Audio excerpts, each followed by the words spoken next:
जैसे किसी मोहल्ले में जब किसी बच्चे को मार पड़ती है तो वो कहता है ठहरो, मैं अपने बड़े भाई को बुला के लाता हूं। इसी तरह पीडीएम गवर्नमेंट और एस्टेब्लिशमेंट का था, एक दफा काजी फायज ईसा को आने दो, फिर हम इन सबको देख लेंगे। अब वक्त हुआ चाहता है, काजी फायज ईसा साहब को मनसब मिलने को तैयार है। उमर अताब बंदयाल साहब का दौर खत्म होने को है।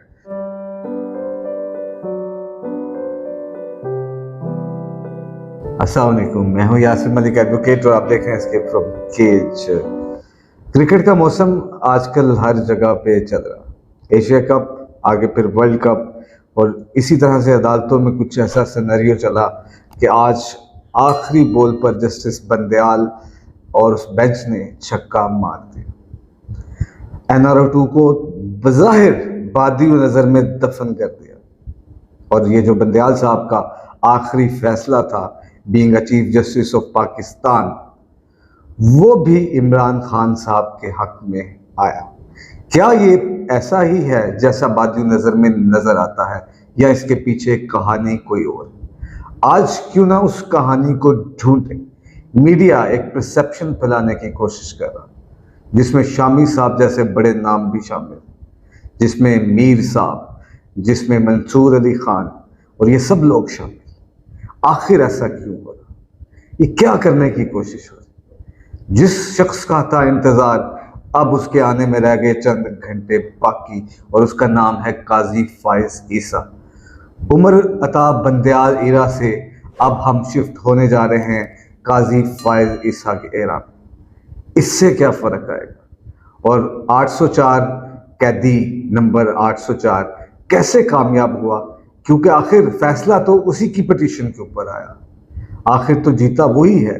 तमाम केसेस जो पीडीएम के जितने भी थे सरबरा, जितने भी लोग थे, इनके तमाम केसेस फिर से वही बहाल हो चुके। कि अब के बार ये सिस्टम इन लोगों को एहतसाब के कटहरे में खड़ा कर सकता है, या फिर से ये कोई प्रेशर टेक्निक है? अब केसेस दोबारा से पीडीएम गवर्नमेंट उन स्पीड स्टार्स के नाम, उनके ऊपर दोबारा से वो तमाम हमले करने के लिए तैयार। आखिर कौन पॉलिटिकल इंस्टेबिलिटी की तरफ इस मुल्क को धकेलना चाहता है?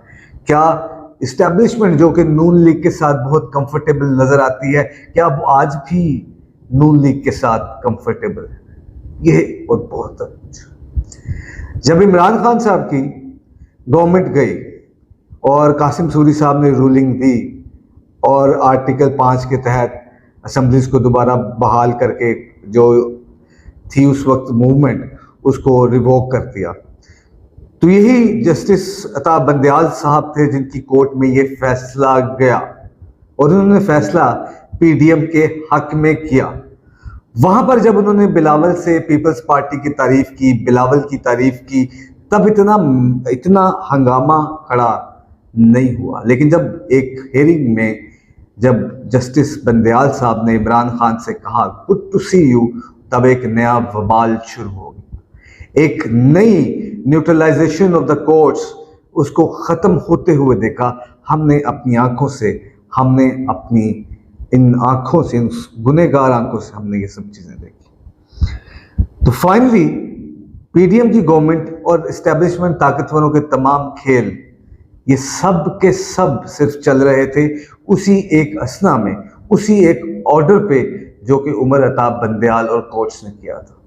They get guarantees, the court guarantees कि आप ये काम इतने बजे तक करेंगे, इससे इतने बजे तक होगा, यूं होगा, वैसे होगा, ऐसे होगा। और जब ये सब कुछ नहीं हो रहा था तो अचानक पुलिस वैन का आना, चीफ जस्टिस साहबान का अपने कोर्ट्स के अंदर दोबारा बैठ जाना, ये एक अलग बात थी जिसने सिस्टम को बदल दिया। इमरान खान को डायरी उठाकर अपने घर बनी गला जाने पर मजबूर कर दिया। वही कोर्ट्स जिसके बारे में मीडिया बरमला बयान करता है कि ये इमरान खान के हक में फैसले देता रहा है। क्यों? हमेशा मीडिया को इस्तेमाल किया जाता है परसेप्शन बनाने के लिए। जब अताब बंदयाल साहब ने इमरान खान के खिलाफ बात की, वो सिस्टम को, एस्टेब्लिशमेंट को सूट करती थी, इसलिए वब एट दैट टाइम वहां पे हमने कोर्ट्स के शादियाने सुने, इसी मीडिया ने कहा, जमहूरियत की जीत के तराने पीडीएम गवर्नमेंट ने कहा, लेकिन फिर उसके बाद जैसे जैसे फैसले खिलाफ आना शुरू हुए वैसे वैसे बवेला मचाया जाने लगा। इमरान खान को यू टर्न का मास्टर कहा जाता है, लेकिन यू टर्न लेने में ये बाकी जमातें जो पीडीएम के अंदर शामिल हैं, जो ये इल्ज़ाम इमरान खान के ऊपर लगाती हैं, वो इमरान खान से भी ज़्यादा यू टर्न लेने के मास्टर माने जाते हैं। अब कैदी नंबर 804 था जेल में, जिसका नाम इमरान खान, साइफर केस के अंदर बेल रिजेक्ट हो चुकी, लेकिन उन्हीं की पिटीशन पर जब उन्होंने इस एनआरओ की अमेंडमेंट्स को चैलेंज किया, उसी का फैसला आज कैदी नंबर 804 के हक में आ गया है। यानी कि तमाम लोगों के एनआरओ के तहत जो केसेस दोबारा बंद हुए थे, वो सब के सब केसेस 1 मिनट के फासले के बगैर दोबारा से वहीं पर खड़े हैं जहां पे उनको बंद किया गया था। अब क्योंकि उमर अता बंदयाल इस सिस्टम और एस्टेब्लिशमेंट के साथ उस तरह से लग नहीं रहा था जिस तरह से उसको लगना चाहिए था। एस्टेब्लिशमेंट, ताकतवर, माफिया, सियासतदान, ये सब लोग ये चाहते हैं कि अदालतें वो फैसले करें जो उनको पसंद है। वो फैसले कभी ना किए जाएं जो किताबों में कानून के मुताबिक, जिन फैसलों की नजीर दी जाए, मिसाल दी जाए। वो चाहते हैं वो फैसले करें जो वो चाहें, जो वो फैसला चाहे उस पर इंप्लीमेंट भी हो जाता है, ना भी चाहे फिर भी हो जाता है। लेकिन अदालत अगर 30 दिन के इलेक्शन का कहे, 90 दिन के अंदर इलेक्शन करवाने का कहे, तो फिर भी उस फैसले पर इंप्लीमेंटेशन नहीं हो सकता। जैसे किसी मोहल्ले में जब किसी बच्चे को मार पड़ती है तो वो कहता है ठहरो, मैं अपने बड़े भाई को बुला के लाता हूं। इसी तरह पीडीएम गवर्नमेंट और एस्टेब्लिशमेंट का था, एक दफा काजी फायज ईसा को आने दो, फिर हम इन सबको देख लेंगे। अब वक्त हुआ चाहता है, काजी फायज ईसा साहब को मनसब मिलने को तैयार है। उमर अता बंदयाल साहब का दौर खत्म होने को है। आखिरी सांसें चल रही हैं उस अदवार की जिससे एस्टेब्लिशमेंट बहुत तंग थी, मीडिया जिसकी बुराइयां करते नहीं थकता था, और वो काजी फायज ईसा जो मौजज़ाना तौर पर सबको पसंद है, जिसका इंतजार इस मुल्क के ताकतवर और माफिया इस तरह से कर रहे हैं जिसकी कोई नज़ीर इससे पहले नहीं मिलती, तो काजी फायज ईसा साहब का दौर भी शुरू हो चुका। अब उनको प्रोटोकॉल्स मिल चुके, अब उनकी सिक्योरिटी वो आ चुकी। अब ताकतवरों ने अपने असल खेल का अंजाम करना।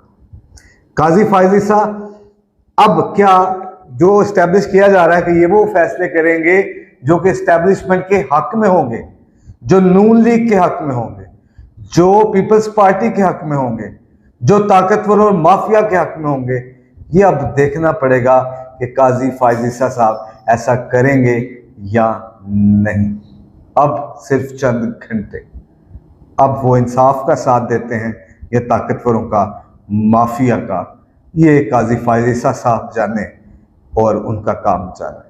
जिंदगी में काजी फायज ईसा साहब को एक ही बात कहेंगे कि जिंदगी एक दफा मिलती है और ये ओहदे अल्लाह की इनायत होते हैं, और एक दिन इंसान ने इस दुनिया के अंदर नहीं रहना, और जब इंसान इस दुनिया में नहीं रहना, तमाम नफरतें, तमाम मालो दौलत, तमाम ओहदे इसी दुनिया के अंदर रह जाते हैं, फिर कोई आपका नाम लेने वाला नहीं होता। आपको अल्लाह ने ओहदा दिया है, अब आप सोचें आपने इसका क्या करना है। हम फिर बोलेंगे, कुछ खराब नजर आएगा, हमने बोलना है, ये हमारा काम है। अल्लाह हाफ़िज़।